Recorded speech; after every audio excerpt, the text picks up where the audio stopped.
Hormuz is here with the big movers from yesterday.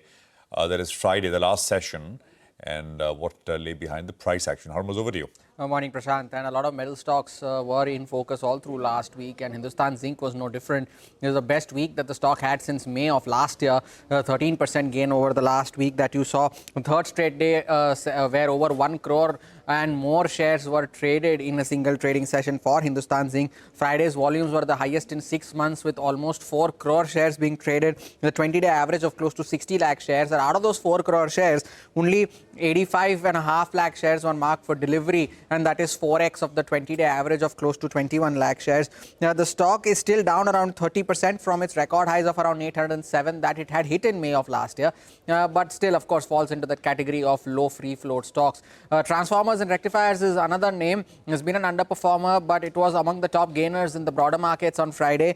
The biggest single day gain since January of last year. Volumes were the highest since December of 2007, and 6.2 crore shares were traded, the 20-day average of close to 40 lakh shares. And out of those 6 crore shares that were traded, only 46.5 lakh shares were marked for delivery, the 20-day average being around 13 lakh shares.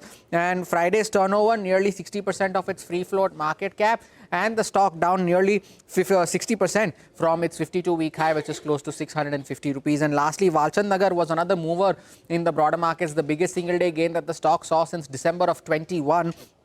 Friday's volumes the highest since September of 2017.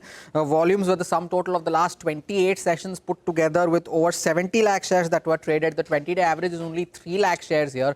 And out of those 70 lakh shares that were traded, 7.5 lakh shares were marked for delivery, the 20-day average being close to just over 1 lakh shares. The stock has had a disappointing year so far, down around 40% on a year-to-date basis. All right, thanks a lot for that, Hormuz. In fact,